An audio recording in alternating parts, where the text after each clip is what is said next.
Hey everybody, welcome to another quantum computing meetup. Today we'll be exploring quantum communication networks with Physics Lens. Just want to give a quick bio to Mahdi. He did his Bachelor of Electrical Engineering from Kuwait University, which actually an alumni is the current Emir of Kuwait, actually. And the strongest currency in the world right now is the Kuwaiti dinar. Trading at 4 Canadian. So then went to the American University of Beirut in Lebanon, and now is currently doing his PhD at Virginia Tech, which in 2021 to the National Science Foundation spent about $542 million in research expenditures. So ladies and gentlemen, without further ado, Mahdi. Hi everyone, I'm so happy to be here. This is a great opportunity, and I'm here to share some of our recent findings in analyzing quantum communication networks. And by Physics Lens, we focus on certain gaps in the literature where current analysis of quantum networks are missing some physics-based limitations, challenges, and restrictions that must be taken into consideration whenever we want to study and analyze quantum networks. So that will be the main focus of today's talk.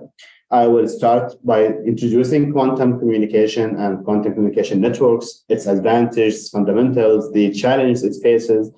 Then we'll consider an optimization framework for enhancing the performance of quantum networks. We'll give a case study on entanglement generation rate maximization, which I will go into the details. Then I will discuss some potential future directions that we actually have undergone some of them already right now. So here are some of the publications that the discussion is going to be based on, and the most important one is the first one, which is the magazine article I published in IEEE Network, special call on quantum communication networking last year.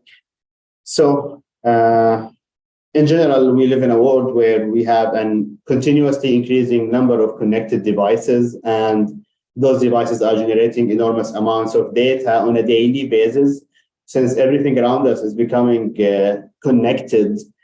And for the next generation of communication systems, the 6G communication systems, which is currently under research and development,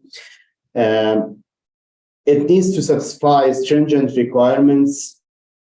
It needs to be able to handle the high complexity of the big data, and it needs to satisfy requirements of virtual reality and digital twins and the extended metaverse, the brain-computer interfaces, holographic telepresence. All of these requirements necessitate we further advance our communication and computing technologies to be able to handle more complex systems and at a faster rate of doing computations and communication.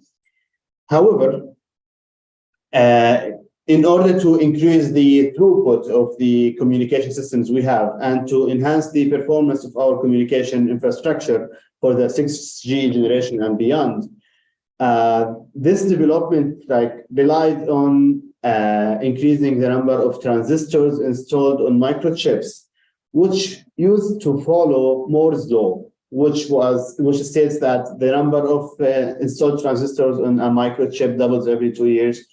And this law actually governed the developments of semiconductor technologies over the last around 50 years. However, recent indicators show that we are starting to violate Moore's law, and we are at a point where electronics devices and transistors and semiconductor technology became so small such that we are at a level where the quantum effects, effects between the atoms and the electrons, cannot be ignored anymore. And at that small scale, the classical physics we use does not apply anymore. So we must go quantum. Okay, so what is quantum? In general, you have definitely heard about quantum computers and big companies all around the world building, racing to build quantum computers such as IBM and Google. And a quantum computer can actually provide superior computational speed-ups compared to the strongest a classical computer we have today. And because of their nature, which we will go into the details of, they actually can handle exponential growth in data dimensions. They can handle high dimensional data significantly, much more efficiently than classical devices. So it has a great potential in advancing both machine learning, artificial intelligence, and communication networks. So communication systems can also benefit from the machine learning, from the quantum devices. So quantum devices can actually give superior, like there are different quantum algorithms that can provide exponential speedups in performing computations and polynomial speedups like Shor's algorithm and Grover's algorithms. So this is quantum in general, and we know like quantum has the impact of it has the potential to break today's strongest RSA encryption, and the techniques like quantum key distribution, which rely on quantum mechanics, can provide unbreakable, secure communications. So this leads to the post-quantum cryptography. And the most important thing, which is our topic today, is quantum communication network, like a network where quantum devices share and communicate by sharing quantum states between them and perform like secure quantum communication and so on. So in general, quantum communication is inherently different from classical communications. And qubits are sent from instead of classical 0-1 bits, it is a superposition of 0 and 1. And the main resource in quantum communication networks is quantum entanglement, which I'm sure like most of the audience are familiar with. And quantum entanglement, as we know, like it's defined as the spooky action at a distance, according to Einstein, where two qubits, when they become inherently correlated, such that no matter how far away they get from each other, measuring one of them directly affect the other ones, which is, we have like Bell states, one of the most famous entangled qubit examples.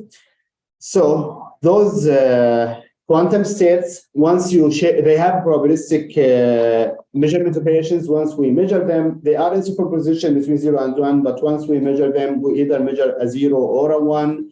And those quantum measurement operations are also probabilistic. And this is the general structure of a quantum state, a qubit, which is a combination between the 0 and the 1. And there's a probability, like C0 square is probability of successfully obtaining 0, and C1 square is probability of successfully obtaining 1.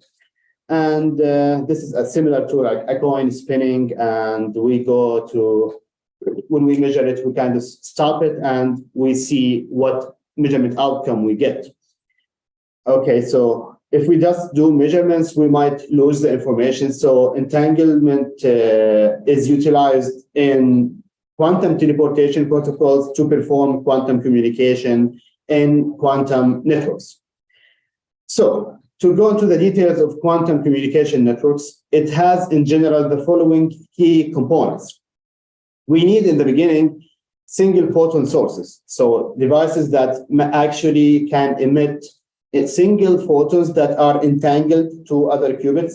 So we generate a pair of entangled qubits. One of them is a photon that is emitted from devices like NV centers, like nitrogen vacancy centers, or trapped ions or quantum dots, where we give some exciting laser beam, and this increases the energy of the electrons, for example, or the ions. And based on that, a photon is emitted, and that photon is entangled to, for example, to an electron spin state.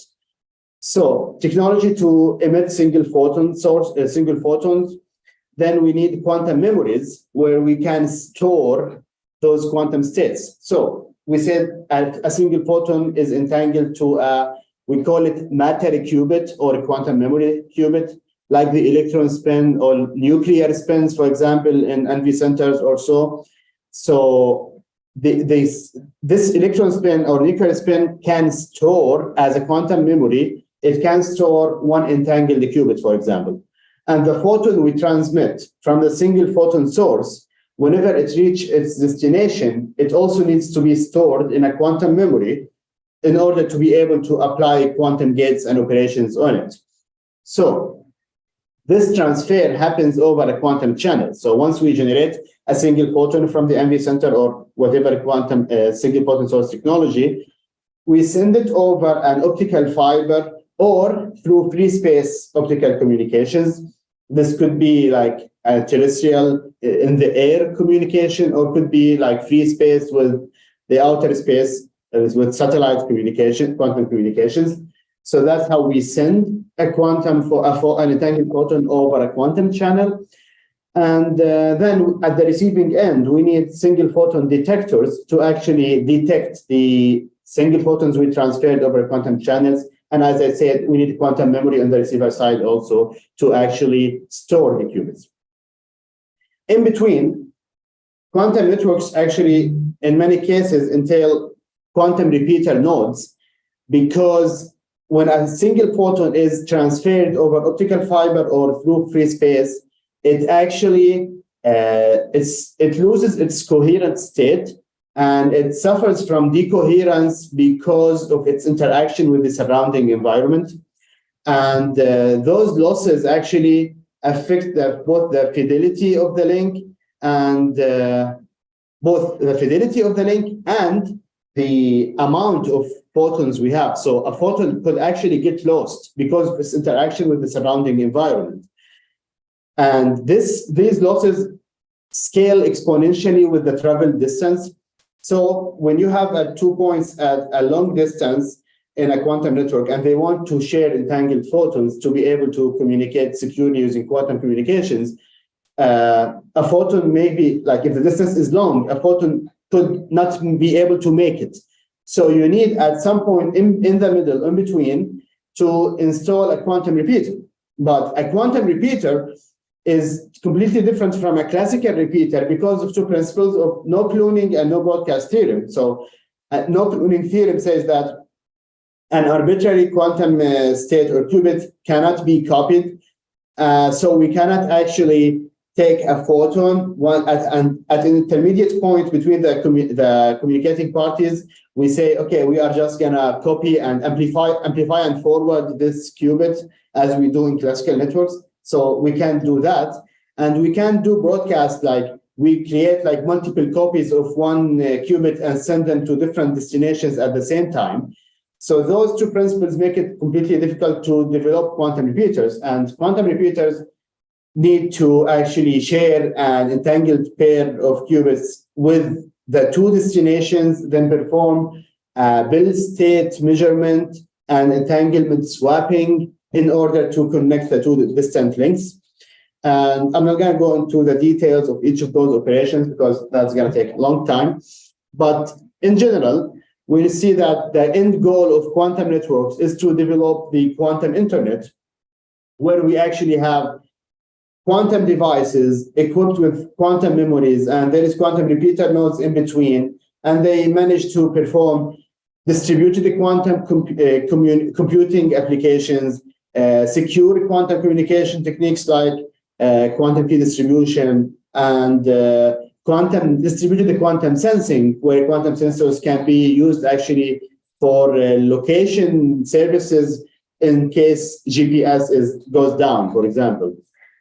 So what are the advantages of quantum communication networks? There are four main advantages. First, higher throughput. There is a potential to achieve higher communication throughput through quantum communication networks, which is because quantum networks can actually leverage techniques such as orbital angular momentum and high dimensional quantum states, where instead of having superposition of 0 and 1, we actually have a superposition of D orthonormal bases. And this way we can encode high dimensional data into like a single quantum state. So by communicating a few amount of quantum states, we manage to communicate a high throughput of data. But to make a claim that quantum achieves higher throughput in general versus classical communication, that is like needs some time of development, especially that quantum networks, like they have other challenges that make them not mature enough now to perform better in terms of throughput compared to classical networks. The other obvious advantage is unbreakable security for sure, because quantum networks allow us to share secret keys based on entangled states, where we can have unbreakable security by applying protocols like a QKD and other techniques. And quantum communication networks can actually help in building computing intensive networks where instead of, as I said, instead of sending too many communication resources, we can actually perform more of the computations on the edge nodes by using quantum computing devices at the edge. And we do more computing such that we only need to we need fewer communication resources, especially with the increasing dimensionality and amount of data that we have. We have a challenge in terms of bandwidth of the communication channels, which is why it's going to be especially useful in the quantum communication networks, since we can have higher throughput and focus more on doing stronger computational tasks at edge nodes. And finally, with installing quantum computing devices at the edge, we are able to have faster computations to perform complex optimization problems, for example. And those optimization problems, if performed on quantum computers with quantum optimization algorithms and the exponentially faster quantum algorithms, we manage to achieve computations significantly faster. So those are the advantages of quantum communication networks. But what is the exact problem we are addressing here? So research on quantum communication networks is undergone by two research communities. First, the classical communications community, which are developing the 6G technologies and the 5G infrastructure, and by the quantum physics community, which are more concerned about the hardware and the technologies, the physics, the implementation limitations of the quantum devices. So, for example, quantum physics community would be more concerned about performing developing a quantum repeater architecture that actually can handle the quantum entanglement swap operation efficiently, or in developing a more advanced single photon source or detector, for example, to have it more efficient, or to develop the hardware of the quantum memory to make it store qubits for longer times. Whereas the classical communications community focuses more on the networking aspects of quantum networks, principles similar to the ones existing in classical networks, like routing, switching, and resource allocation, association problems. So doing those based on assuming some available quantum resources, some available capabilities of the quantum networks and maturity. However, a gap that we noticed here is that many works, not every work, but many works by the classical communications community make many simplified assumptions about the power or the available resources in quantum networks. And they kind of overlook many of the quantum physics principles that govern the performance of the quantum hardware itself. So many works actually assume like infinite lifetime of qubits, while qubits in practice suffer from decoherence, or they assume everything to be of deterministic nature, while most quantum operations have a probabilistic nature. And many of them do not consider the no-cloning theorem and consider lossless networks and ignore the details of the quantum memory structures, for example, and the associated noise and losses with performing any entanglement swapping or distillation operation, along with the quantum circuits for purifying the qubits and so on. So what we propose here is we want to do the classical communications ideas of networking problems, resource allocation, and so on, scheduling of resources too, while keeping those quantum physics principles that the quantum physics community focuses on, we want to keep them into consideration when we do high-level networking problems in quantum communication networks, such that we actually bridge the gap between the two research communities. And by having those physics-informed future networks, we can have QKD secured 6G communications, because we are going to have practical realizations and considerations of QKD networks and how they can actually be integrated with the 6G infrastructure. We can have hybrid classical quantum networks that share both bits and the qubits, and we can eventually emerge to the quantum internet, which will coexist with the classical internet. So in general, we discuss some of the challenges associated with the current state-of-the-art research about quantum networks, where some quantum physics principles are being overlooked. So we discuss here first the entanglement generation process, for example.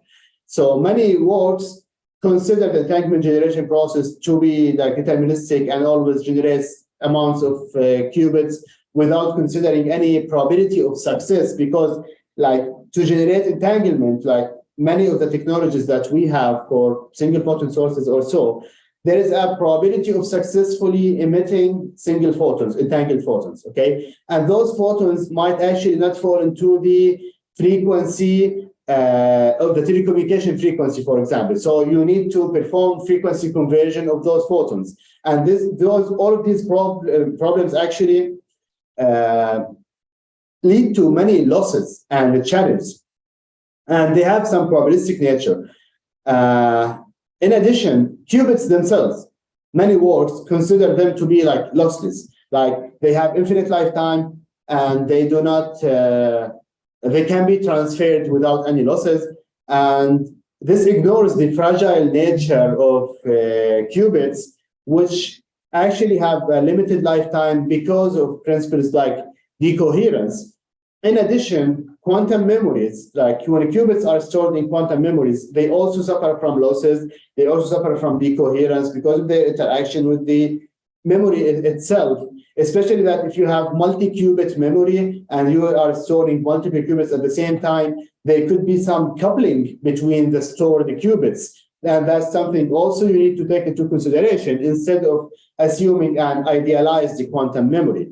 Your network infrastructure also, you can't ignore the probabilistic nature. You can't ignore the losses that you have in the network. You can't assume a lossless network, such as like some papers actually assume that like qubits are transferred at highest possible fidelity, where fidelity is measurement of the quality of the qubits. And finally, the quantum repeaters themselves.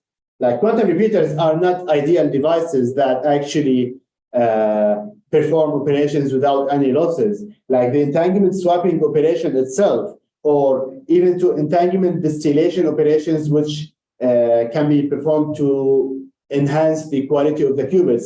All of those operations have entail performing quantum circuits and quantum gates and operations, and all of those have some noise and errors.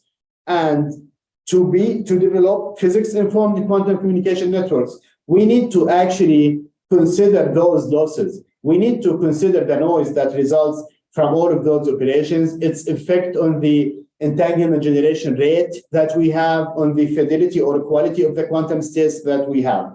So those are some of the most primary research problems that are currently addressed without focusing on the physics principles behind them in many works.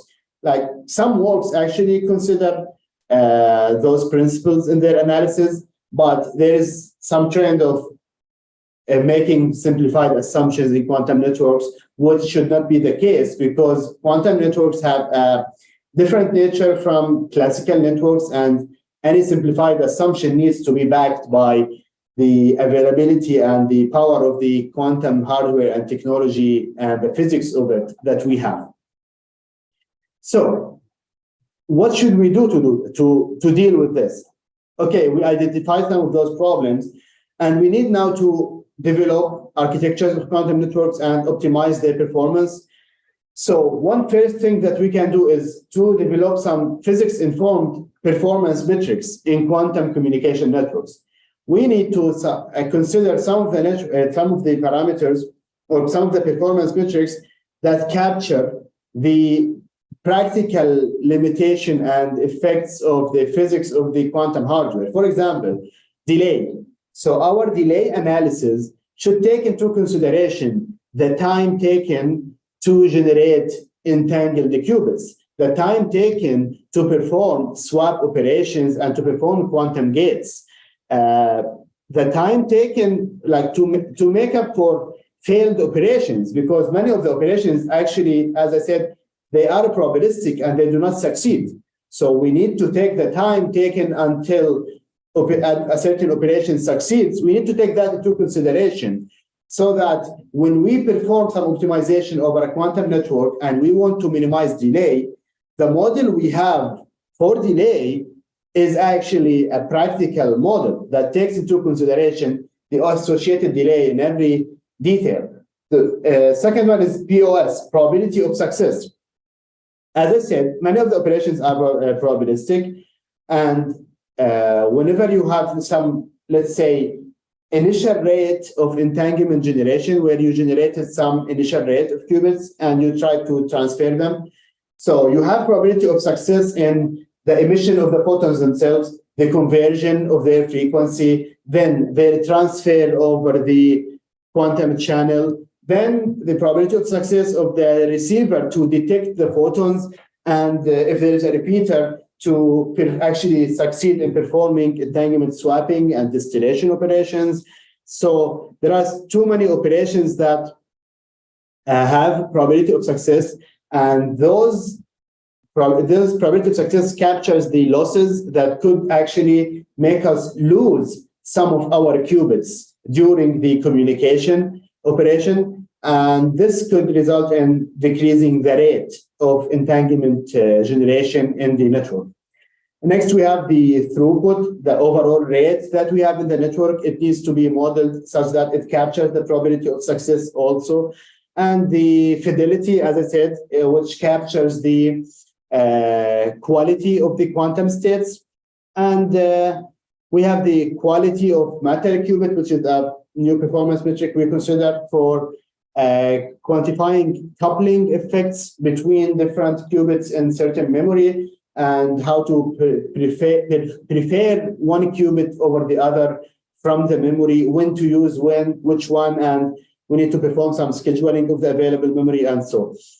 And we also have, if we develop some performance metrics, we need to have some control variables, some controls that we can actually tune in order to control the performance of the network and to maximize or minimize some of the performance metrics to optimize the performance. So some of those are the number of photons for QEC, which is quantum error correction. So quantum error corrections are protocols and techniques to actually overcome the effects of losses and noise in quantum networks. And the number of photons you consider in a quantum error correction protocol actually affects the overall performance you achieve in terms of throughput and delay, because you could say, okay, I want to do encoding on 2 qubits such that I consider 2 qubits as encoding for 1 qubit, so that even if I lose one of them, I still manage to capture the information that I wanted to transmit. So if I consider like 7 qubits for the encoding, that is better to overcome losses instead of having like 2 qubits encoding. So the number of photons we consider here makes a big difference, but also like the quantum error correction protocols, this is a whole big area of research where one can think about, okay, what are losses associated with the quantum error correction circuits, for example, and noise associated with that. So there are other considerations to keep in mind here, which makes them like non-trivial. And we can consider a principle of multiplexing, where we have multiple single photon sources operating simultaneously and independently in a quantum network, trying to generate or distribute and entangle the qubits between two distant nodes at the same time. So how many single photon sources do we associate for each communication link in a network? That is another control that we can tune. And the usage of quantum memory, like how many qubits are we going? So if we have a quantum switch and it is connected to multiple users in a quantum network, and each link has some number of qubits.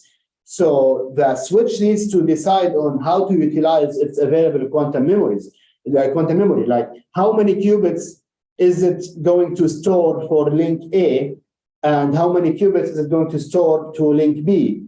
And next comes the states storage time. So how long should I keep the states inside my memory? And when should I decide to have like some cutoff time, which is a hot area of research that's currently under research. And also the coupling, like which nuclear spins and electron spins, like in the memory, which qubit should I choose based on the hardware to have a certain fidelity or certain delay on performing my quantum operations. So which qubit to choose for each application that from the quantum memory, that is another control that we can tune. So next I developed a use case of optimizing the entanglement generation rate based on our work in 2021 we did on entanglement rate optimization in heterogeneous quantum communication networks. So this is a case where we apply some of the proposed techniques, where in general, in quantum networks, we need to do many things like optimizing the entanglement generation process or rate, scheduling the available quantum memory, developing dynamic routing protocols. There are too many problems to do here. And we are going to focus on optimizing the entanglement generation rate.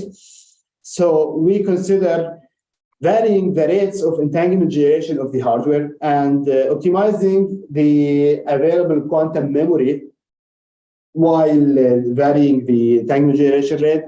And we consider heterogeneous user requirements, where different users require different rates for operations, because different users in a quantum network could be participating in different applications, where some users could actually be performing some quantum key distribution applications, and others could be participating in a distributed quantum computing or learning application. And each application of those will have some sort of requirements on rate, requirements on fidelity of its qubits, so they are different from each other. So we consider heterogeneous requirements.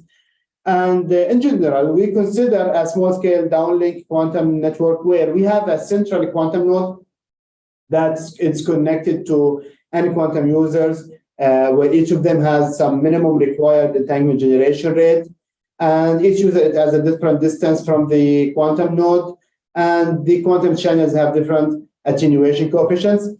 And the quantum node has large entanglement generation platform, where it has some single photon sources, and teleportation platform where entanglement bit state measurements is performed. We do not consider quantum networks here in this model, since it is a small scale network.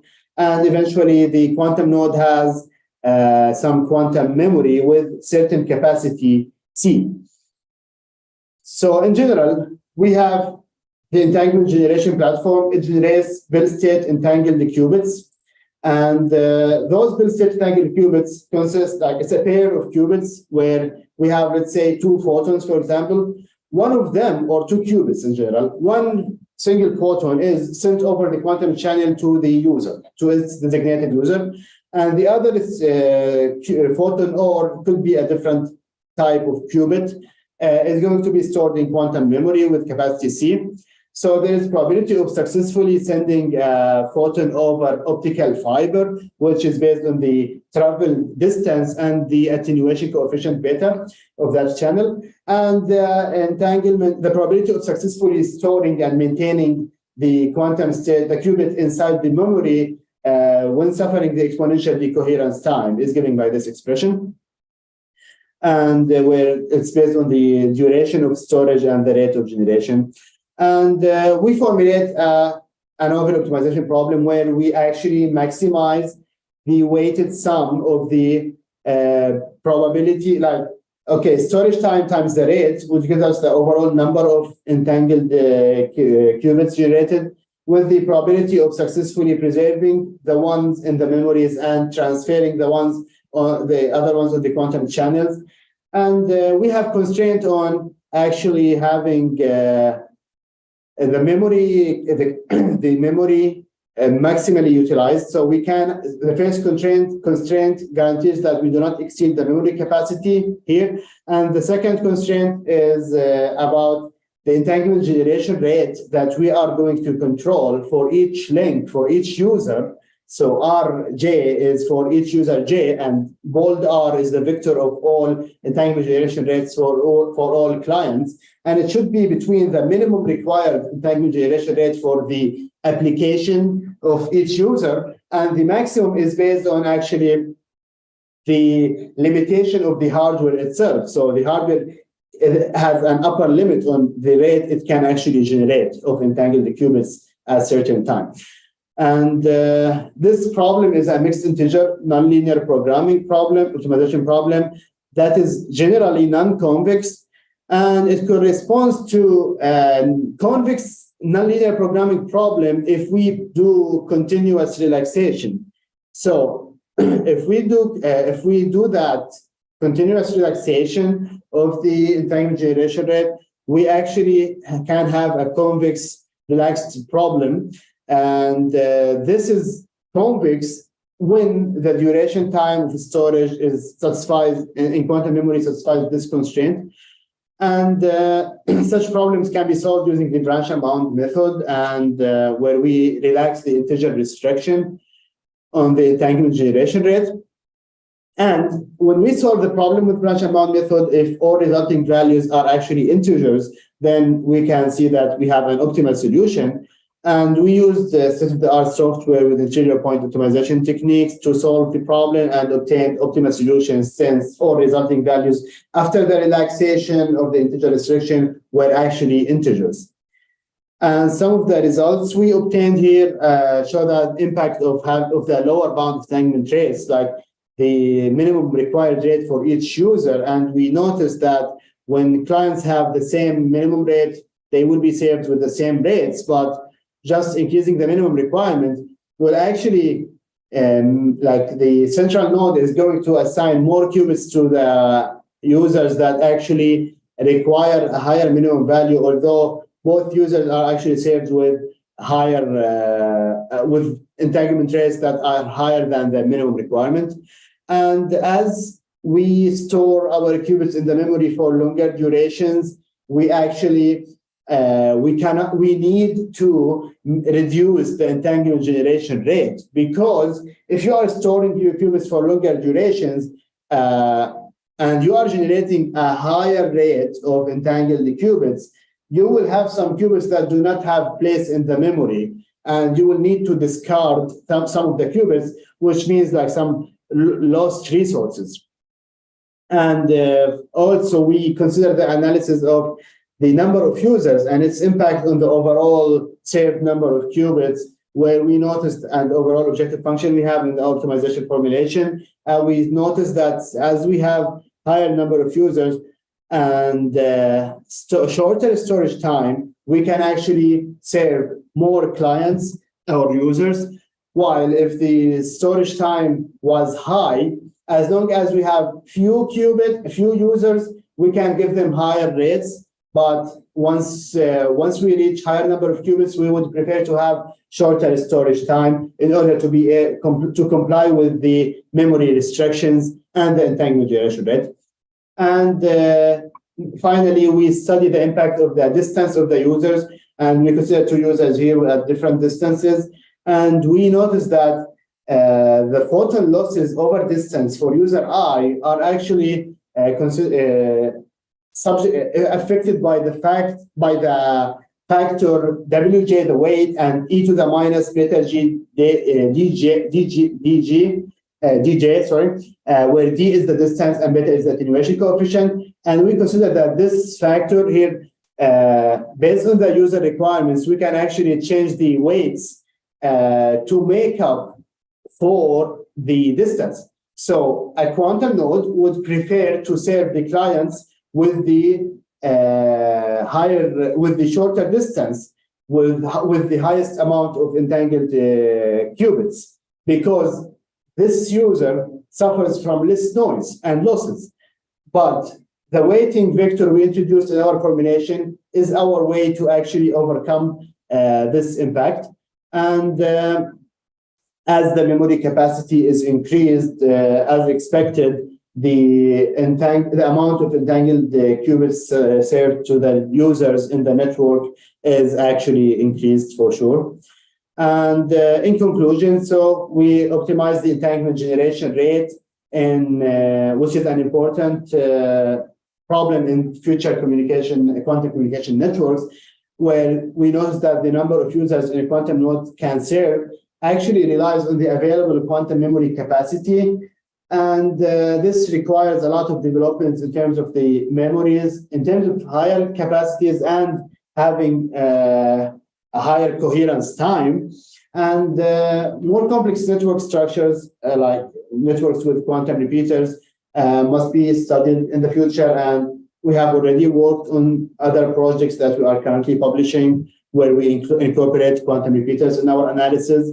And further analysis of the delay associated with such problems must be studied. So a next step could be to consider the delay in the entanglement generation process and all other operations, to take that delay as part of the optimization problem. Finally, I will discuss briefly some future research directions that we can undergo. So we propose some physics-informed controls and performance metrics, and we can actually leverage them in performing quantum signals and information analysis having resource-efficient quantum communication networks, perform scheduling and resource allocation, and perform distributed quantum computing. For each of those directions, we have worked first on quantum semantic communications, so where we try to utilize quantum develop semantic representations of the data in quantum states. So before embedding classical data into quantum states, we actually utilize quantum machine learning and semantic representations to actually extract the underlying data structure and useful information to do the quantum embedding over only the part of the data that is most useful for us, such that we minimize the amount of quantum resources required in the quantum communication networks, which help us build resource-efficient quantum networks. And for scheduling and resource allocation, we are actually developing two works here, one about quantum switches and the other about, both are about quantum switches, but in one of them we perform physics-informed resource allocation in heterogeneous quantum communication networks, where we consider quantum error correction and we consider the details of the hardware of the quantum memories and how that can actually affect and the coupling between quantum memories and nuclear spin, and how can that affect the scheduling and resource allocation problems in quantum networks. And finally, our this work is the one I like the most, which is about distributed quantum computing, where we developed the first quantum federated learning framework with quantum federated data, which is the first to introduce the federated and distributed quantum data into quantum federated learning frameworks. And this could be actually a topic we can give a talk about, because this area of quantum federated learning is a fascinating area that has a lot of research undergoing right now. And that should be it for my talk. And please feel free to ask any question you have. I still have 15, 20 more minutes for questions. And this is my email if anybody has any follow-up questions. Thank you so much. Yeah, well, great time, Adi. Yeah, you really just ran through that. Yeah, no, it was a great time. Yeah, so we got 50 minutes. I see a question here. How could we apply quantum machine learning to counter quantum post-crypto vulnerability? Okay, that is a big question because current research on quantum cryptography and like quantum security do not actually focus on leveraging quantum machine learning because like quantum machine learning currently is in its earliest days, and we only have small scale quantum machine learning models. And the objective we have in mind about applying quantum machine learning is actually for in some applications, we want to be able to handle like highly complex data with the complex structures that classical machine learning models cannot process efficiently. But in some other applications, we want to achieve higher accuracy. For example, we want to discover hidden patterns in the data that classical ML cannot discover. But to use it for cryptography, I haven't come across like a lot of works in this area because most of the quantum cryptographic protocols rely on like coding theory and how to do like encoding techniques of quantum states such that we have like some key distribution based on quantum random number generators, stuff like that. But I haven't seen, I mean, I think quantum machine learning can actually play an interesting role in quantum security, that's for sure, but probably not at this stage because we are still in early days in exploring all the potential of quantum machine learning. There are too many things to discover about the power of quantum machine learning before being able to apply it in such sensitive area, especially that there are quantum algorithm research about quantum cryptography. There are techniques like blind quantum computing, where actually you can utilize classical communication networks to actually perform quantum computations on, let's say, central edge server or something like that.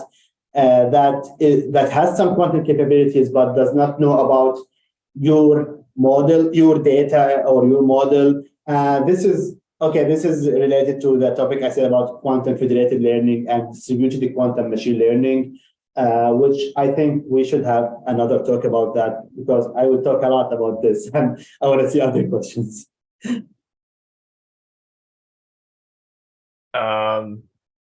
Yeah, I just another question. This individual is a bit new to the area. Is quantum data stored in different ways than conventional ways? Well, quantum data is, okay, so we have two things here. Many or most quantum machine learning applications and maybe quantum communication applications will actually have classical data embedded into quantum states. So you have your classical data, and once you want to perform quantum machine learning on them, you apply some like quantum embedding circuit, some quantum gates and operations, and you input those, like have some quantum states as input, and you feed your model with the classical data such that it is embedded into quantum states that you use. And those quantum states, you will most likely use them directly in quantum machine learning or computing applications.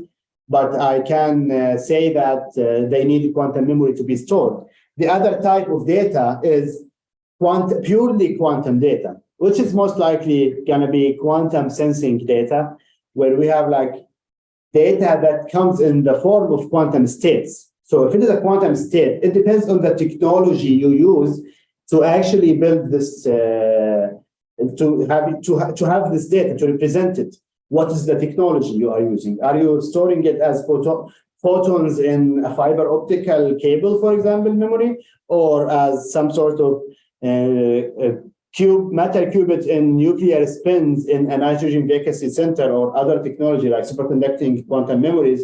So it depends on how you do it, but a quantum data cannot be stored on a hard disk or some classical memory technologies. We need quantum-specific memories that take into consideration what is the hardware or the physical implementation we have about the quantum state itself. Cool. I think we have time for one more question.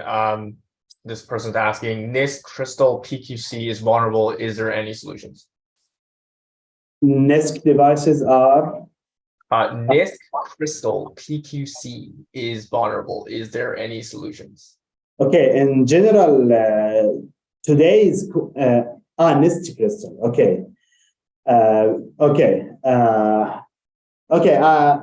This is regarding quantum cryptographic techniques, which is not mainly my area of expertise, but what I can say is many of the quantum, there are state-of-the-art works on post-quantum cryptography that could actually address this one, but most of the quantum technology today is actually also lossy. So many of the applications that quantum can give advantage in actually suffer from the fact that today's quantum devices are actually noisy intermediate scale quantum computers, which suffer from a lot of noise, which limits their scalability. So you can't have a high number of qubits. So this limits the applications you can apply. And this limits, this is why we do not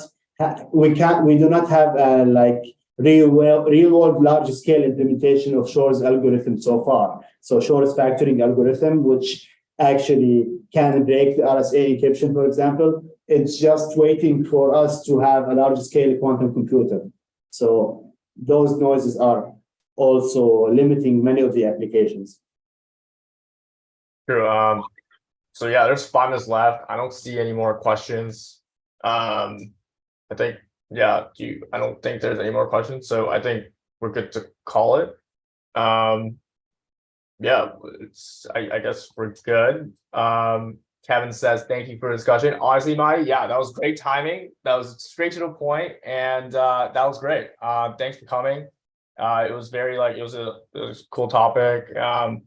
It's just, I feel like we're just moving to a more specific mindset, and that obviously takes time. We're dealing with smaller units, and we're getting closer to the fundamental particles itself, which right now, a lot of people are just still have no idea, but as we move, obviously you said we're overlooking many assumptions, and you're there leading the charge to quantify those observations and bring real life applications to quantum communication. So thank you very much for talking today.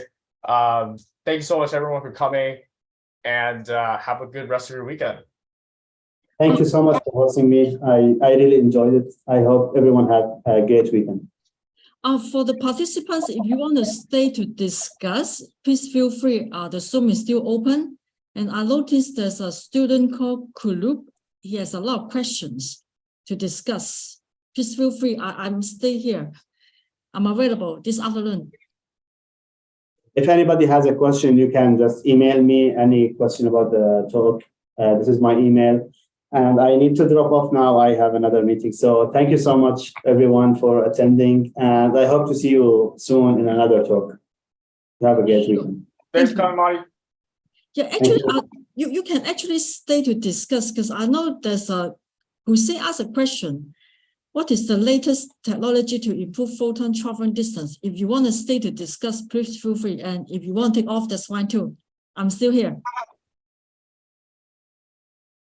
I think we can talk about this question. I still have 4 more minutes. So let's technology to improve the photon traveling distance. Okay, there is no way we can actually overcome the losses encountered in sending photon over long distance. This is a great question, actually. What we can do is to apply quantum repeaters. That's our best guess. We can develop some improved optical fibers, for example, but there will always be losses, which will limit the travel distance by a photon while maintaining its state and preserving it.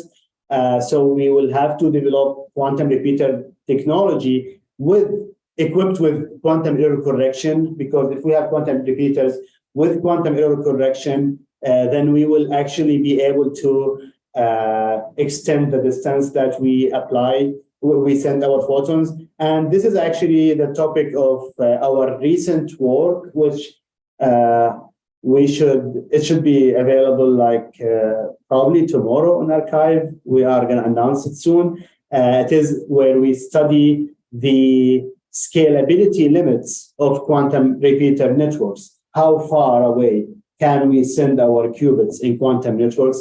So stay tuned for that. And I need to drop off now. So thank you so much, guys. Thank you, everyone. We'll see you later. Goodbye. Helen, Yes, I'm gonna drop off too, but you can do the discussion, I guess. Sure. If you want to discuss for the rest of the participants, you can stay here too, because I noticed a lot of people are discussing a lot of things online. Right. Yeah, you can drop off if you want, and if for all the participants, if you want to stay, please stay to discuss if you want to, because we still have a lot of people here. Okay, well, yeah, Helen's gonna stick around for discussion. So if you guys want to stick around for discussion, feel free. I'm gonna hop off. Thanks everyone for coming. See you at the next one. See you Later. So can you guys unmute and ask questions so that we can discuss online?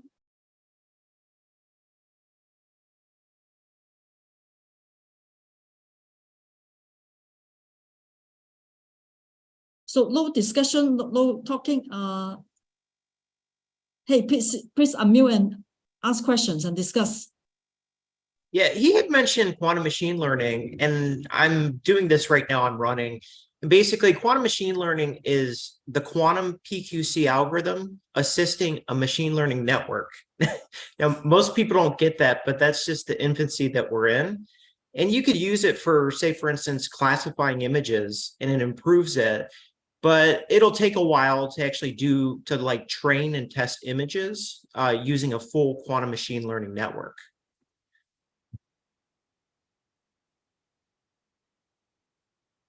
So there's lots of demos out there. There's IBM, there's Qiskit.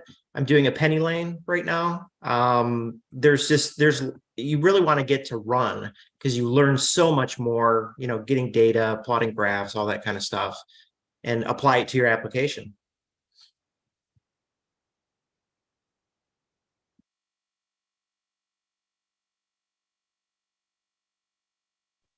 Thank you. Actually, that's very good information. Are there any labs or places where we can play around with some of these? Oh, yeah. Yeah. So sign up for Qiskit, QISKIT. And then so you can do Composer View, or you could do Lab View. So Composer is like dropping gates in, and you could code using OpenChasm. It's QASM. And then the other one is more like coding in Python. So it's called Qiskit Python. And then you can do circuit library. They have a bunch of tutorials like machine learning. And you could just basically, optimize their models, publish online that you just got 100%, training and testing accuracy. So I would definitely, it's free too, up to maybe like 7 qubits. And then most of the times you'll be running simulators anyway, if you're not designing algorithms. Okay, thank you very much. And I kind of caught this discussion a little late, but basically the whole thing with PQC algorithms, they're already set, like the NIST. I think somebody asked if there was an issue with one of them, but these companies like QSecure and Sandbox AQ are basically applying the NIST algorithms. So they're not proprietary, they're open source. And they're not, it's basically the application of it all, as opposed to like them designing brand new stuff. The whole key is to keep things constant.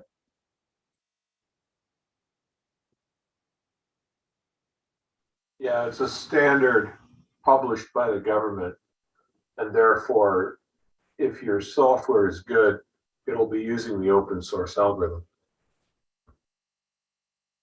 Yeah, correct. So like I was on a QSecure call this week, and you open up a Chrome browser tab, and then you set things up. And I'm not sure exactly where things are running, as far as like, it's basically a quantum simulator running a PQC algorithm on classical hardware, as opposed to like you don't need a quantum computer to defend using PQCs. Well, I have to say I was not very impressed with the people who were on the NIST committee. They had a lot of crypto people, but didn't seem like they had anybody who actually understands quantum computer algorithms. Yeah, I can't really comment on that. They certainly didn't have any hackers. Yeah, I mean, NSA too, so they're all working together. I'm sure there's some technical wherewithal behind it somewhere.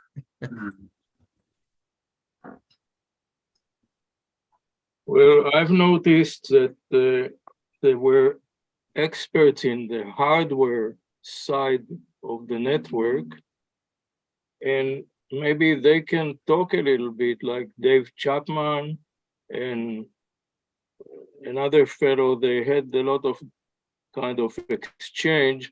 Maybe they can explain it to people who are not familiar with this type of network hardwares.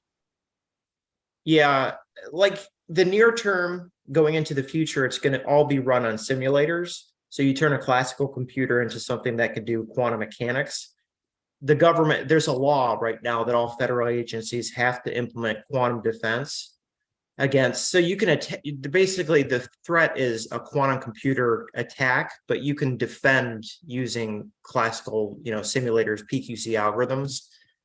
And say for instance, there's a number of developments with this. So NIST, NSA, White House, Sandbox AQ got $500 million, $500 billion to implement these algorithms and there's more to it, like there's infrastructure and all that kind of stuff. But the actual thing that's doing the work is that NIST algorithm.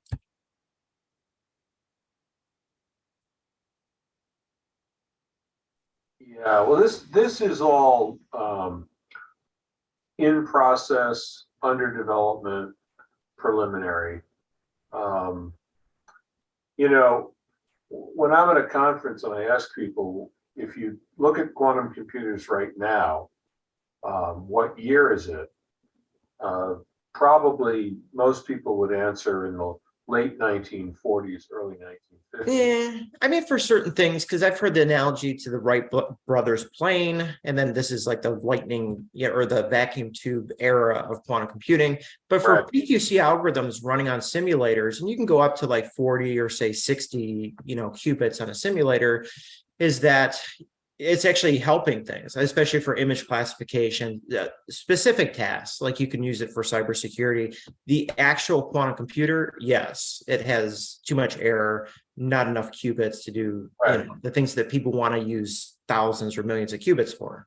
Well, certainly it's been helpful to have the methods used in the quantum computer algorithms informing the development of conventional algorithms on conventional computers. So the use of a quantum computer simulator on a classical computer to produce better results, that's a good thing, but it's also interesting from a research management point of view and from a development of new technology point of view. And obviously, as much as we can do in simulation, some fraction of that is going to feed back when the actual quantum computer hardware shows up. So it's a totally useful thing to do. It's just that, we are nowhere near a System 360 in terms of capabilities, much less modern computers. These things are still very much science projects. Well, it just depends, because even if you have 40 or 60 qubits, you could still do a lot with that. And those are error-free. So it's run on quantum simulators that have no error, but they're relatively slow and, limited in circuit size. But not everything is going to take, like, if you want to simulate pharmaceuticals, caffeine in the body, you're talking like 162 qubits just for the caffeine molecule. And then by the time you get into receptors and interactions, and if you want to do proteins, probably forget about it. But yeah, for specific applications, it's been used. And obviously, I'm in classification of images, but it's gonna prime time basically for cybersecurity. IEEE has 10 quantum standards already. IEC and ISO don't have them yet, say for medical. But like all of this, the ISO IEC, there's two standards that are about to get passed. They're at like 40 compared to like 50, something like that. Once those get passed, then you're going to start to see other industries too. But the pressing thing is this threat that if we have a cyber attack from a quantum computer, do we have our standards in place? And that's where everything's meshing with the federal agencies having to use PQC algorithms, and then these ISO, IEC, these two standards going through right now. Yeah, well, that's why I pay a lot of attention to non-mainstream methods of implementing quantum computers. If somebody came out of left field with a breakthrough in, linear photonic methods, for example, and they suddenly were able to deliver a 1,000 qubit machine with good noise standards. Yeah, it'd be game over for an awful lot of the crypto infrastructure that's out there right now. But on the other hand, it seems to me that understanding catalysts, especially metal catalysts like the ones used to make ammonia, is probably going to be the first actual money involved application of quantum computers. Yeah, there's a paper on that. There's a Microsoft paper, but this one's converting CO2 into methanol and water. But they said 1,000 logical qubits would be needed in order to do what they wanted to do in designing this, perfect catalyst that would save, 1% of the global energy use, which is huge. Yeah, right. And the other one is, of course, nitrogen plus hydrogen goes to ammonia. I think that just being able to understand that one could probably be done with 100 qubits if you had, clever people who know quantum chemistry working on the deal. But that's a order of magnitude less than. I mean, anything in crypto, to break DES, you're looking at 8,000 qubits, 20,000 qubits. To break AES 256, you get numbers between 40 and 100,000 qubits. And that's just orders of magnitude away from where we are now.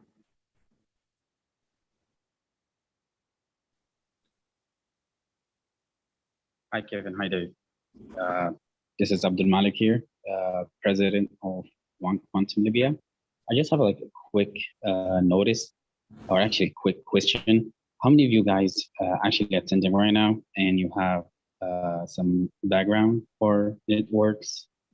Maybe some of you have worked for some of the telcos, like telecommunication companies, because I'm providing you with a pure vision of what I see from these big companies, these big firms that actually either govern or operate the telecom infrastructures at the moment, or even these service providers such as let's say for Europe you have Ericsson, you have T-Mobile, you have many of these companies. Yeah. So the current landscape at the moment, it's a huge chaos. Most of these companies, they don't have this well-established campaign for I would say doing quantum literacy, right? Provided public, or at least the network specialists provide them with the required knowledge to actually. You need to understand what is a PQC. You need to understand what is actually a quantum communications, and how would that actually change the whole landscape of networking. I think that what's going on is that most of these people are taking the whole wait and see position. They, from a business point of view, they do not want to spend tens of millions of dollars developing technology that does not get adopted. They don't want to spend a lot of effort until the problem is well understood. And of course, you know, once the problem is well understood, then you'll really have to scramble to catch up. So everybody is kind of trying to think about, well, what's the appropriate level of spending on this to have our people be ready when the day comes that we actually know what we're doing. If you're in it, this is a problem in security all over the place, because security costs money, and people in the private sector just, it's not a priority for them until it is a priority, you know? Exactly. Yeah. Yeah. But to answer your question on a technical level, I'm not an expert in quantum communications. My thing is algorithms, and I guess you could call it research management, although I'm not writing checks, so I'm not at that point. All right. But I am attempting to predict what's going to happen on behalf of people who are possibly going to invest in this stuff. All right. So I occasionally write reports which are mostly going to mutual fund managers and people like that. So that's me. And right now, my assessment is that we don't have a good grip on this technology.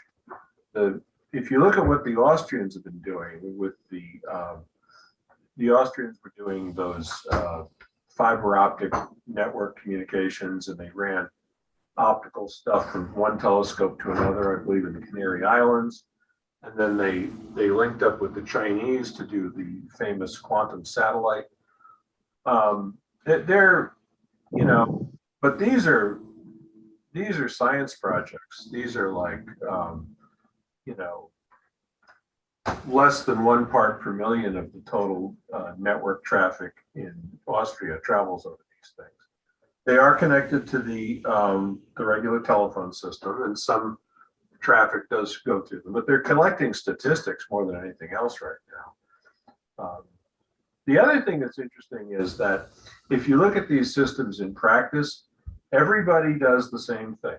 They take their data, they encrypt it using one of the, you know, elliptical curve or some algorithm you've heard of, and then they encrypt it again with the post-quantum cryptography thing, and then they send it using quantum crypto hardware. And the quantum crypto hardware is used for key distribution because, you know, data rate's not very attractive.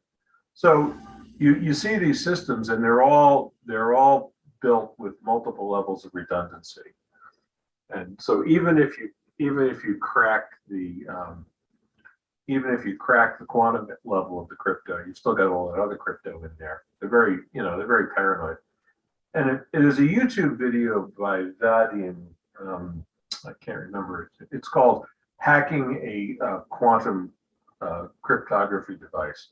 It's really funny. This guy is like a classic hacker type person. He's Russian, and he shows you how to break the thing. Yeah, that's interesting.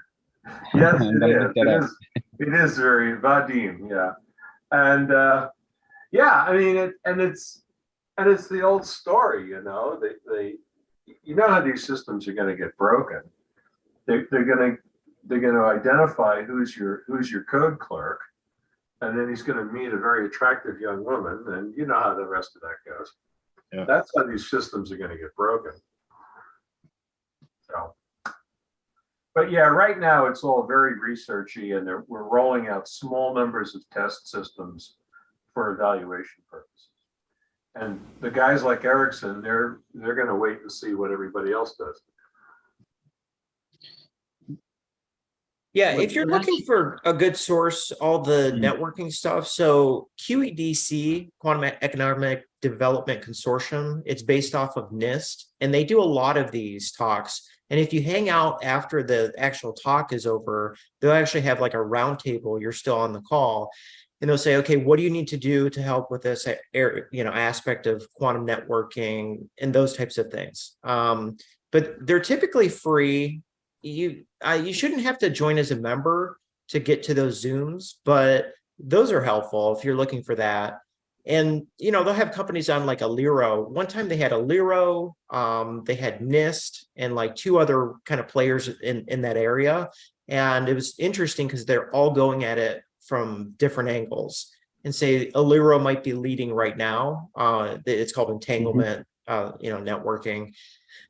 But they have a ton of that stuff. It's super technical. It's good stuff. Because they're trying to help each other out, right? Instead of like, let's just get quantum computing, let's get quantum networking to work, all working together, even though we're working on separate projects. And that's the theory behind QEDC. Right. They want industry standards to be adopted. Yeah, so since this quantum thing is still in the infancy, I mean, do you guys, anyone have any comments about some of the companies that went public, like the IonQ and D-Wave and those guys? I mean, yeah, is that really billion-dollar. worth? Yeah, is that worth the investment? Yeah, they're billion-dollar IPOs for sure. I mean, Rigetti's had some hiccups, but IonQ, they're supposed to have their the first ever quantum computing manufacturing facility first half of next year. And then you have the big ones. So you have IBM, you have Google. Those are gate-based superconducting. But if you broke it down by technology, it's the ion trap that's doing the best in literature, just hands down. So it wouldn't be surprising to see something, coming from them. They relate. I was on one of their calls, and they said that, or Peter Chapman, the CEO, said that in 2 years, don't expect to see quantum computing on that same level as ChatGPT is right now. So it's interesting. But yeah, if you look up and down papers as far as results and coherence, and they're not expected to have many qubits, but that seems so. It's IonQ, Quantinium. I think one other one, maybe AQT, that does that. But investments, we can't really offer advice. Yeah, that's completely up to you. But you can listen to a lot of their calls. You'll gain a lot of information as far as what's going to happen. So like an IonQ call, they just had the results, I think, last week. Okay. No, that's great. And I have one last question. So I have a son who just completed his first year of college, and I think he's planning to take one course. They have something related to introduction to quantum or something like that. So he's interested in taking that. He has done the Qiskit certification, must be whatever the initial basic. Oh, there you go. So is that the right path for him to continue to, if he wants to gain more knowledge, or are there any other resources that any of you guys recommend him to? Yeah, a single course in quantum computing is not going to cut it. Right. I took a single course in programming in college, and I had to basically learn Python and all this Qiskit and Penny Lane. But when you do learn your first quantum machine learning language or whatever you're into in quantum, the second one's a lot easier because you're understanding what you're doing. Like, I'm setting up these CNOT gates to serve this purpose. How do I do this in Q#? How do I do this in, Penny Lane? But yeah, it's not going to really define anything. It's really what he does on his free time. Like, is he 100% committed to it? But yeah, getting Qiskit certificate is helpful. Yeah, I'd say if he's interested in it, then it's certainly a good thing to know about. It's certainly an emerging technology that will come in handy down the road. But right this minute, in order to get a job in the industry, pretty much you need a PhD. And you know how that is. If he's a first-year student, that's a long way away. So Yeah. Yeah. I know individuals that are self-trained, like they went to college for political science and now they're writing Medium articles and people refer to as books. So it's really the individual, right? Like that's a good Mhm. head start, but are they going to stay with it? Are they going to, be running lots of ML or QML experiments? That's the thing. It's like people just give up on it, right? It's too hard with physics. It's too hard with computing. But if they want to get to the endpoint, I don't believe people do need a PhD in physics to do well because they can contract out. Yes, the title helps, but do they really know what they're doing? Are people referring to them as experts, kind of thing? well, the real Is problem is self-motivation. like if you have an outfit like JP Morgan or Bank of America, and they're going to be staffing up their quantum computer group, not even a department. They're going to want people to have a PhD in quantum computers. They're basically not going to hire you unless you have a PhD. Whether working for them in the first place is a good idea, your mileage may vary. But right now, among the major corporations and organizations who are hiring people with an eye towards an emergency capability if they need it, they get really, they really don't even interview people unless you have a PhD. Yeah, or you start your own company Well, and you learn everything on your own and yeah, apply right. it. Well, that's actually probably, it depends what you're trying to do. See, right now, I believe that we are still in the quantum computer horse race stage of activities. We've seen technology horse races in the past. Right now, you've got two major, as you said, we've got superconducting flux loops, which were ahead for a while, and now ion traps appear to be ahead. But the nitrogen vacancy people are doing good work. The isotopically purified silicon with phosphorus implanted into it people are doing good work. They had a lot of money went into psi quantum, I think it's called, who were doing linear optical methods. There's a lot of people chugging along in the second tier of technologies. Yeah, 90% of the money right now is going into either superconducting flux loops or ion traps. But the thing is, nobody's had a stunning breakthrough in the last few years. Right. I think I was happy in the sense that at least he was interested in trying to look into it, and I think we probably do need this generation of kids to put in so that they can learn more and contribute towards it, whether it's success or not. I mean, that's a learning thing for them, and hopefully they can contribute to this community. Sorry. Go ahead. Yeah. I'm just saying it builds character to learn this stuff. True. That's true. Yeah, I notice Anne has a question for us. Anne, can you unmute? Yes, I can unmute when I remember to do so. Hi. Thanks for keeping the conversation going. The presentation was great and the conversation is great. I wanted to bring up the only aspect of quantum computing that ever made sense to me as a use case, at least initially, and something that had broad application. And that was in terms of GPS syncing.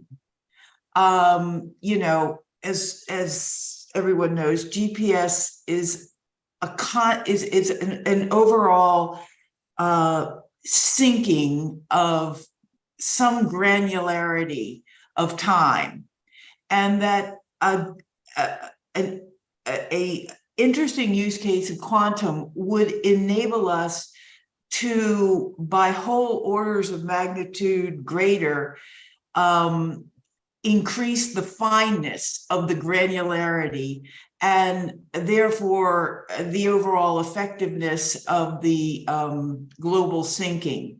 And actually, Deb, I hope he's still showing up. I hope he's listening. He had a speaker. It was back in, Deb, I believe it was just before it was a bit before the whole pandemic shutdown, where you had a speaker from NIST who said that this was one of NIST's actual practical implementation priorities in terms of research. Do you remember that, or does anyone else have some? I'd be interested to hear anyone's thoughts in that regard, because that really sounded to me like something incredibly useful.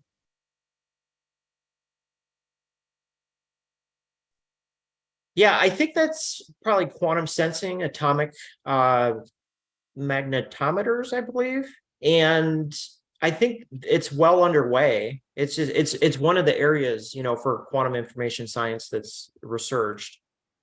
Deb, And I see. Yeah, Yes. I would just go for the headlines. Yeah, I see Deb has unmuted. Maybe he remembers who that Yes, I speaker remember, was. and I remember that it was called something. He was from NIST, and we had a good talk at the time. Yes, I remember that.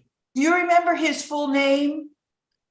I can recall. I can send you the details of it. Yes. Yeah, because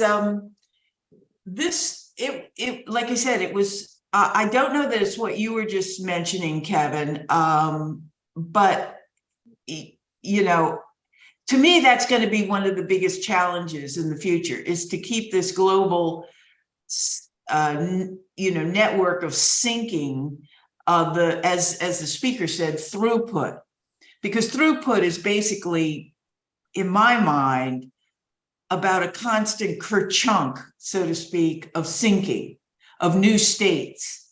So you have state 0, then you have kerchunk state 2, which is the next, syncing step.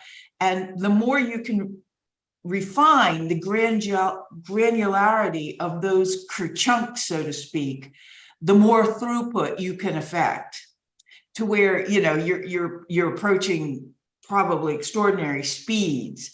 But it seems like with the volume of potential throughput information that we are increasingly generating, that basic infrastructure facility is going to be foundational.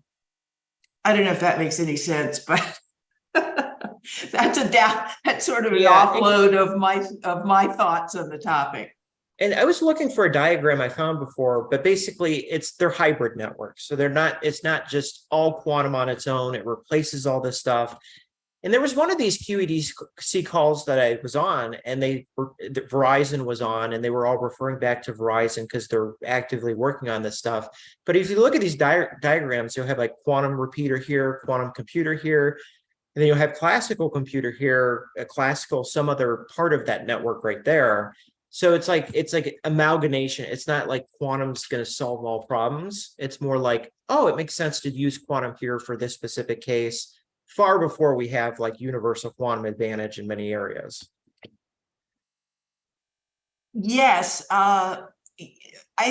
certainly in the foreseeable, the near horizon, in the transition period, it's like everything. It's going to be the transition is going to entail, use of the present functionalities enhanced, and then presumably slowly but surely, the older functionalities will drop off as the newer functionalities adapt and emerge. Right. And the question is always, well, how quick is that going to be? And gosh, it seems like you never quite know that. This is getting more in a philosophical bent, but I was just saying to someone, New Year's Eve, I never heard the term Chat GPT.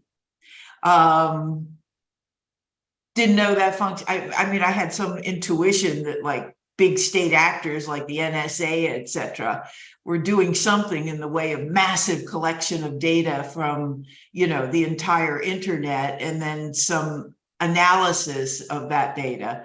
But now, 5 months later, everybody, you could go in the grocery store and say to the checkout person, chat GPT, and have a conversation about it.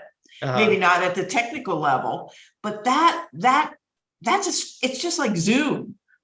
I've never heard of Zoom before the pandemic. And then within, it seemed like days, we're all using Zoom. Yeah. So it's amazing, these black swans, as you know, from investment terminology, these black swans come in out of nowhere, and then boom, they're everything. Yeah, and it sounds like for sure you're talking about killer apps. And I always say for most people, many publications, they don't compare things to existing classical technology or even forecast where classical computers will be in 3 or 5 years. It's hard to do, but it's necessary because the GPUs are getting better, CPUs are getting better, even as we're making QPUs. And where quantum will fit in is that the specific cases where the other two have problems with time, and then number of parameters, right? So the GPT-5 that might have more parameters. For sure. And as you mentioned, I think it was you who mentioned, a lot of this is going to, for the near future, it seems like it's going to happen on simulators. It isn't going to be actual, the big hunk of quantum equipment in a huge refrigerator down in the basement. So if you take NVIDIA, for instance, they have quantum simulators that are GPU-based, but most recently, they have GPUs that correct the error coming off of quantum computers, and they can do it quicker than, say, if you had a qubit per qubit fixing each other on a quantum computer. So it's going to be hybrid for sure. And the ones that, will pan out are the ones that the other technologies just can't do on their own, or, it would take forever, basically. Right.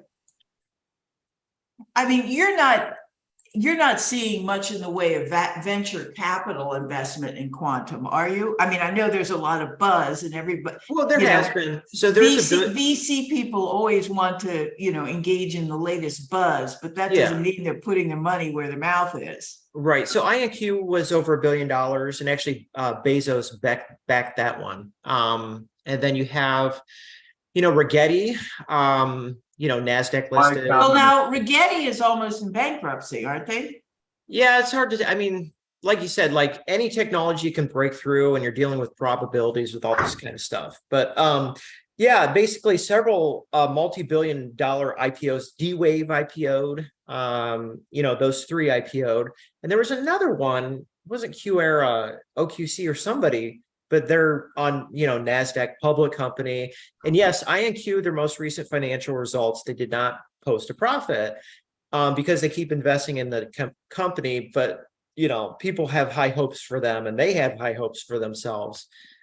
And their forecasts look good. They're just not going to have like tons of qubits, like maybe 600 or 1,000 by 2026 in one of their investor packs.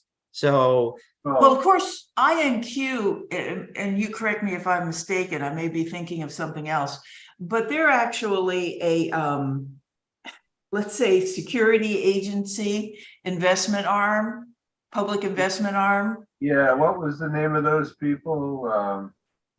Venture, InQtel or something like that.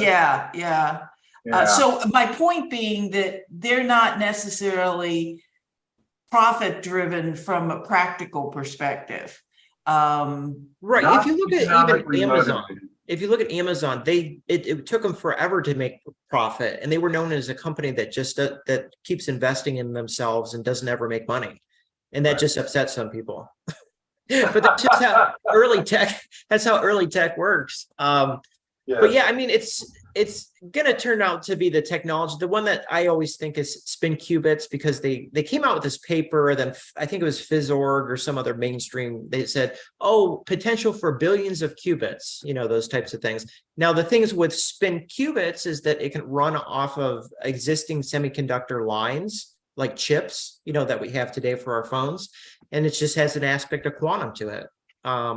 It has to be run at 1 Kelvin, but that's still like 100 times, I think, warmer than, Google or IBM technology. So, And in fact, the best investment looks like buy a company that makes refrigerators. that makes refrigerators. Yeah, because I mean, everybody from D-Wave to Google is having to buy these $1 million refrigerators, because if you're going to get down to millikelvin operating temperatures, that's what you got to do. Right. Yeah. Yeah, and there's a bunch of other things. My assessment is that the whole Rigetti experience is soured the venture capital community to this field, because there was, this was during the last hype cycle, and Y Combinator in particular had been getting a lot of flack from old school Silicon Valley people. A friend of mine used to say, "That's not a startup, that's just a web company."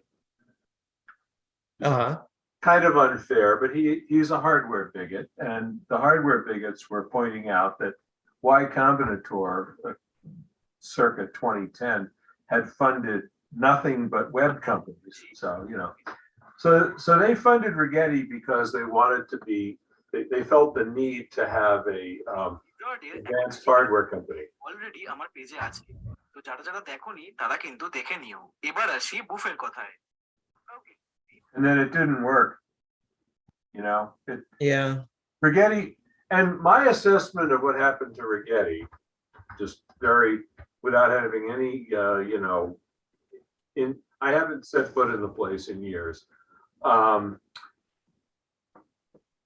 When you are making a transmon or a loop structure using superconducting materials, the resonant frequency of the thing is a function of the diameter, both inside and outside diameter of your loop. Now, if we have the ability to manufacture these things plus or minus 10 nanometers, and the diameter of the loop is about 1 micron, that's 1,000 nanometers, then you have plus or minus 1% accuracy in your ability to make the thing resonate at a certain frequency. Well, that's not good enough. So what they do is they'll set up 2 or 3 of these things and have some system of variable coupling. And when they talk about how they're going to tune their transmon, that's what they're talking about. There's a second ring and there's some interaction, variable capacitors, blah, blah, blah. Okay. It turns out that their ability to manufacture these things is nowhere close to what they need. They need to have the error rate on that parameter be like 10 to the minus 5, and it's only 10 to the minus 2. That's one of the reasons why I'm not a big fan of the superconducting flux loop technologies. I have severe doubts that they're going to be able to mass produce them to the required tolerances. So there's that. The other thing is that, the ion trap guys, their stuff is very good because they're using the isotopically purified materials, whether it's, mercury or whatever. But they'll get one isotope. If you have isotopically purified materials, every atom is identical. So your resonance characteristics are very, very good.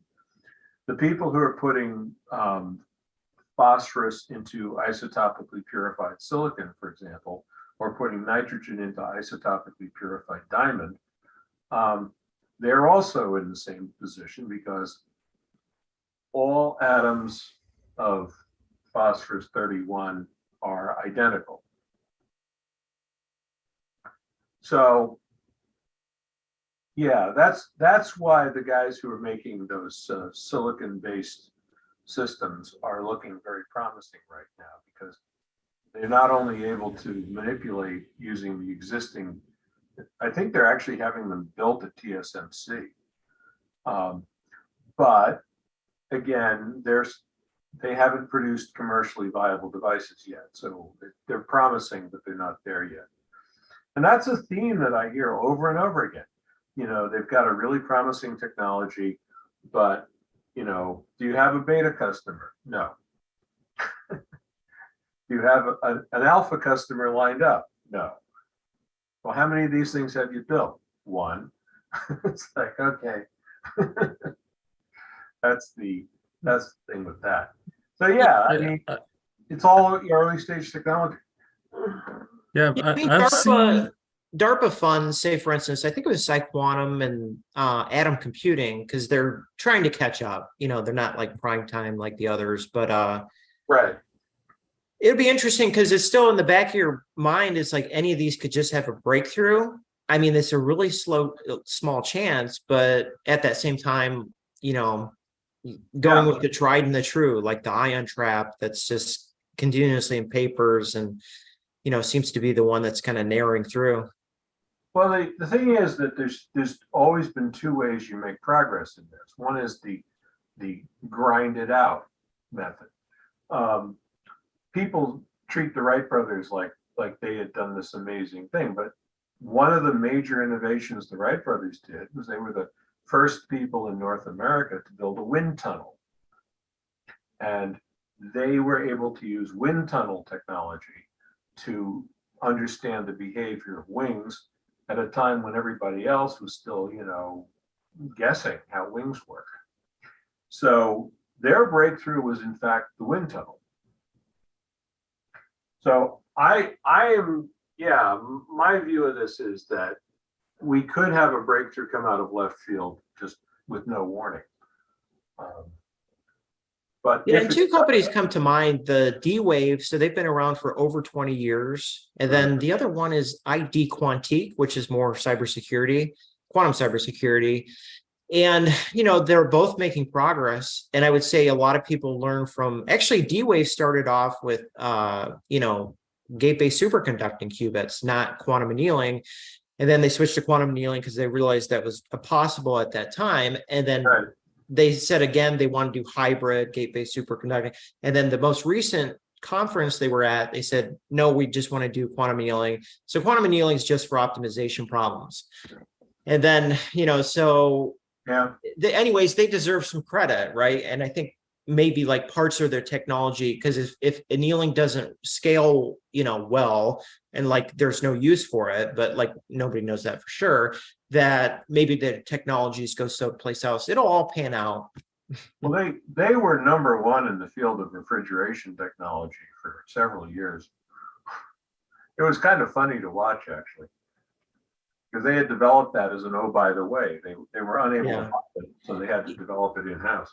Yeah, they say 250 use cases for quantum annealing. And I mean, all these, I don't think all of these have gone through the rigorous, can classical computing, you know, do it better? It's just, you know, some of them are going to be proof of concepts, you know, on a quantum annealer. But, you know, it's just keeping an eye on these things. And some of the companies will get into, you know, cache issues. And then other ones like IBM has basically unlimited resources, you know, Google, these types of things. And I saw a thing for IBM. It seemed like they were opening up to these other technologies besides just gate-based. And I wasn't quite sure if they would be manufacturing other technologies, but I mean, they just installed a gate-based superconducting qubit computer at Cleveland Clinic. So the first quantum computer in healthcare, like maybe 2 months ago. So it's interesting because it's like, is that upgradable? Like if you put it in there, can you like upgrade the qubits? Because like with today's technology with that, you know, gate-based superconducting qubits, probably not gonna, you know, it's probably gonna need it to be updated. But it's a good sign that healthcare is accepting this. It's not ready now. We'll work with quantum computing. We'll find the killer apps, and then, you know, it'll just be part of like a CPU, GPU kind of thing. I'm seeing a lot of startups in the UK related to quantum.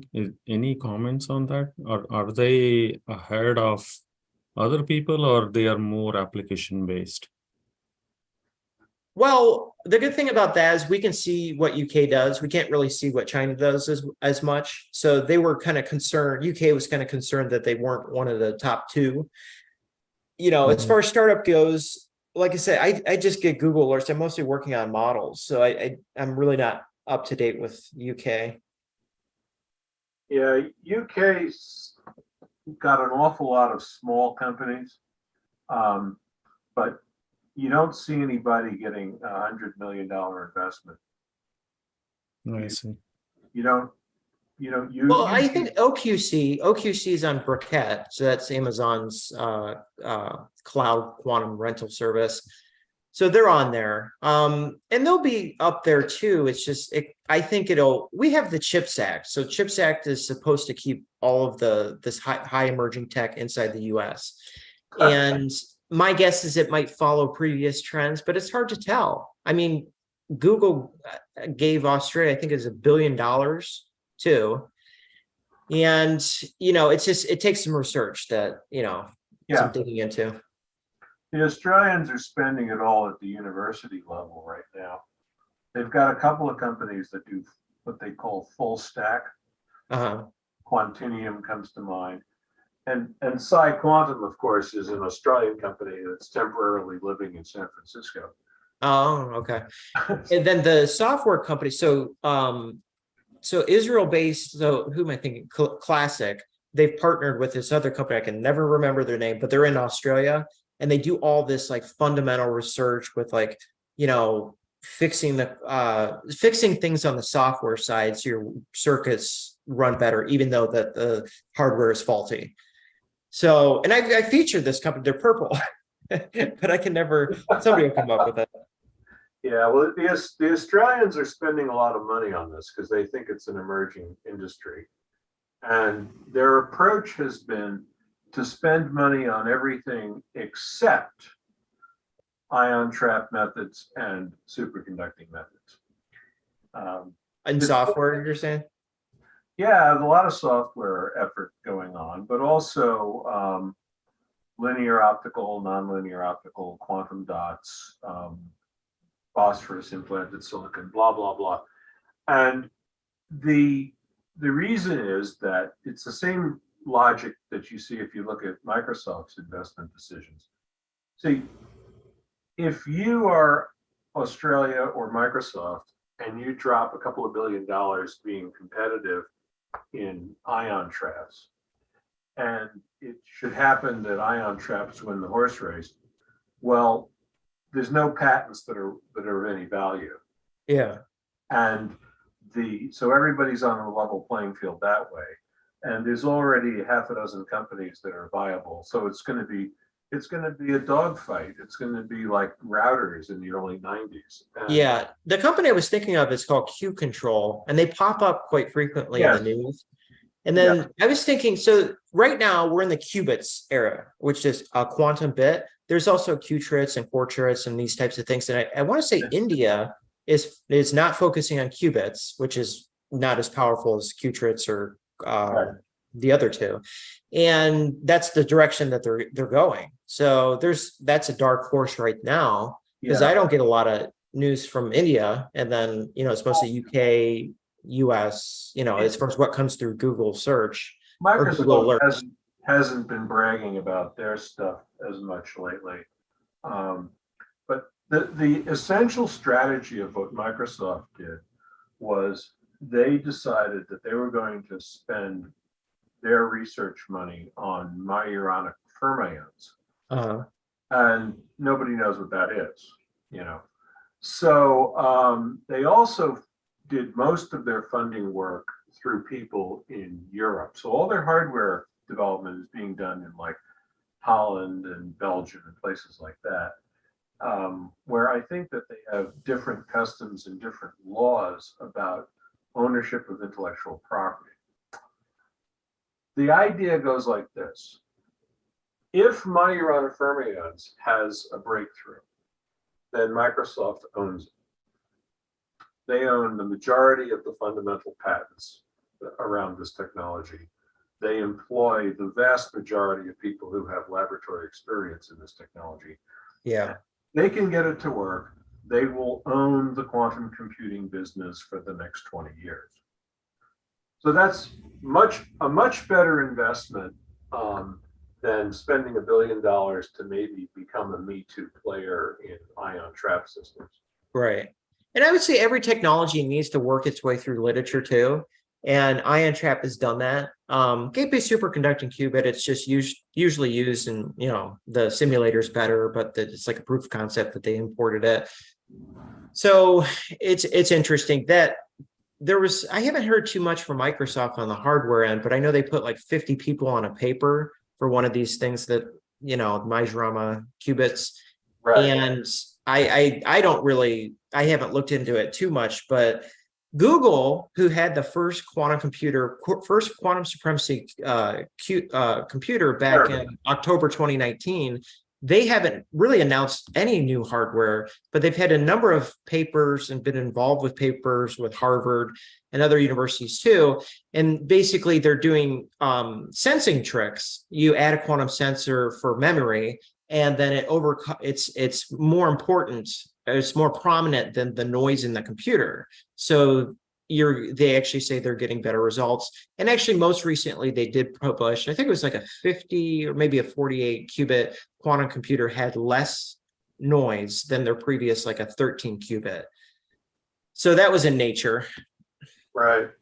Well, you know, this is the, as they say in football, you can throw the ball or you can run the ball.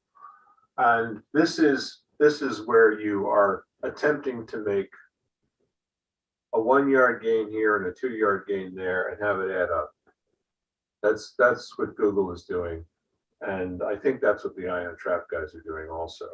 They're looking for small improvements in the technology. Well, regardless, there's lots of jostling behind the scenes that we're not seeing, because like even IBM, they announced this 433 qubit Osprey processor, and nobody's really laid hands on it except for like the 127. And you know, like some manufacturer will come out with the news and then they'll make changes, and other manufacturers make changes to try to keep up or change strategy. It's a lot of jockeying, you know? Right. And it's also certain players in this business have a credibility problem. I put that as delicately as I can. But there are certain individuals who have a habit of saying things that turn out to be incorrect. And certain companies have a habit of doing that too. So, you know, you can't really underestimate that as a potential problem down the road. What I figure is that one of two things is going to happen. Either one of the major well-funded technology methods is going to be able to deliver working, useful products, but it's going to take them 20 years of incremental gains. Yeah, there's just no time for that though. You know, like you get your emerging three, probably 2 or 3. Hard to say, or one of these technologies that nobody really thought about very much is going to have a breakthrough. And the odds of that, I mean, I estimate, 1% per year chance of a breakthrough. Yeah. I mean, the one that is so interesting right now is the silicon spin, because they said like, it can scale and then it can run right off of existing lines. So imagine like you're doing a CPU or making a GPU chip, whatever. And then all of a sudden QPU chip, silicon spin qubit, that's right. Going through. That's like, there's not even a manufacturing facility for quantum computers until first half of next year. And if silicon spin already has that infrastructure and the technology gets worked out and the temperature requirements are laxed, they don't believe that'll happen though, is that, that could take off too.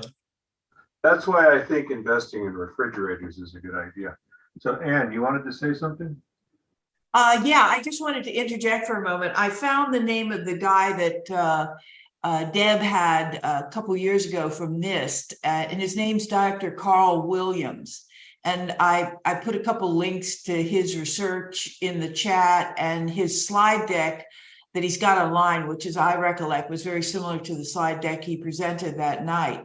Deb, it would be kind of interesting to have him back and as a speaker, maybe one of these Saturdays or whatever, to hear an update on what he's been doing since then, because he's still with NIST. I tried to invite him a year ago, but I haven't got any response from him yet. Okay. Yes, he's Carl Williams. I think he may be retired or something. I don't know. He seems to still have his webpage up, indicating that he's still in NIST, but who knows? No, what did you want this individual for? Because he's doing quantum computing research at NIST with regard to clocking of GPS systems. Yeah, I'll look into it and get back to you. Okay. And Yeah, you should check out, who asked me that question just prior, what do we want him for? You might want to check out that link I have in and what his credentials are, etc. yes, sure. Thanks. Yeah, Carl Williams. Yeah, there's other people at NIST that talk too. Marlu Slot. So she's talked for me, and they do Womanium. Is that coming up? Do you know? Deb or Helen, is Womanium going to be this year? It's like a summer long kind of thing with like, they have guests and like it's like every day kind of thing. We just had World Quantum Day, right, in April. So what's the next big one, Helen? May 25th, quantum engineering workshop. Okay. 9 hours. Oh, yours, yeah. Yes. I just wrote it on my paper. And you can check out our website and it's posted, it's cross-list. It's interesting because MIT has a quantum engineering, they might be one of the few in the country, and because they understand the physics behind it, they can compute with it, and now they're going into application. Do you know much about that, Helen?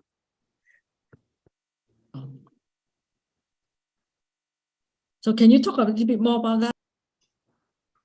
I don't know a ton about, but obviously engineering is more on the practical side. And I don't know what it was, but like I was actually watching a YouTube video for machine learning, for quantum machine learning.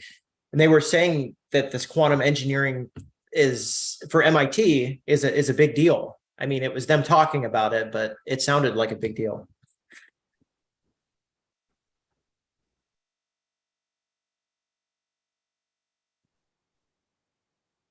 And it sounded corporate, like having companies lined up. They understand it's an emerging technology kind of thing. And that's what you got to do. I just compared a classical model to a quantum model. And it wasn't that much better, but, it's an iterative process.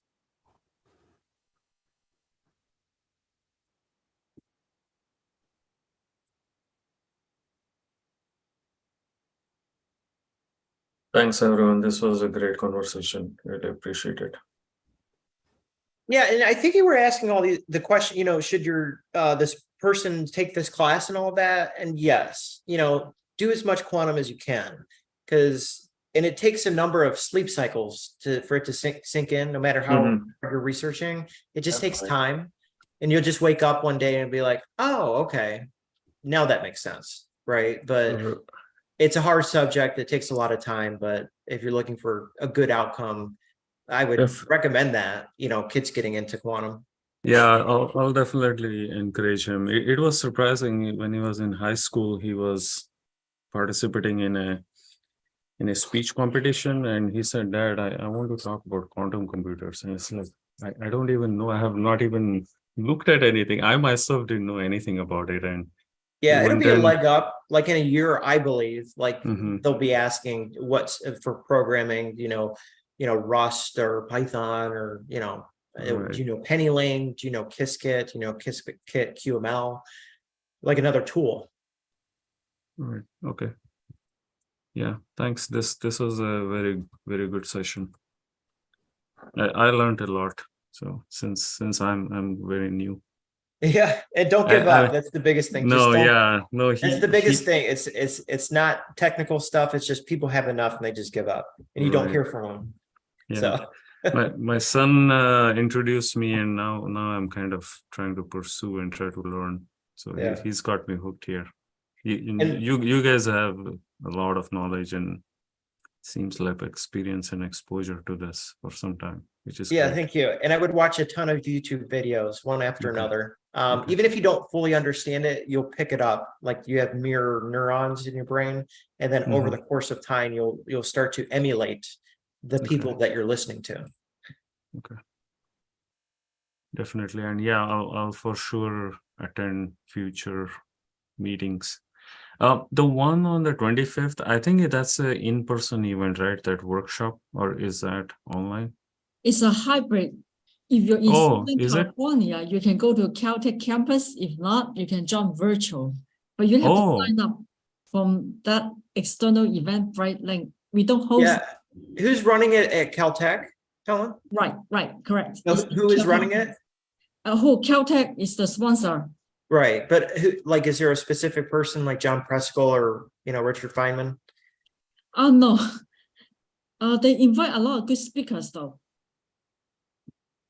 Dr. Faber. Oh, Faber. Okay. Dr. Yeah. Faber is the moderator, but there will be a lot of good speakers. I'll check it again. I registered for it and then I realized it's an in-person event, so I canceled my registration. But maybe I'll double check. Yeah, you double check. This is hybrid. It's Okay. available over the Zoom if you're Yeah, not local to Southern California. I don't think I can travel to California, but I would like to at least join online, whatever sessions are available. If I can just listen in, that would be great. Yes, it's online. Thank you. You're welcome. You guys all have a great weekend. You Thank too. you. Thank Bye. you. Bye. And thank you for the discussion. I really appreciate it. Thank you, Helen, for moderating this and curating it and keeping it going. Much appreciated. You're welcome. Bye, everyone. All Bye, right, thanks, everybody. everybody. Have a good rest of your weekend. You too.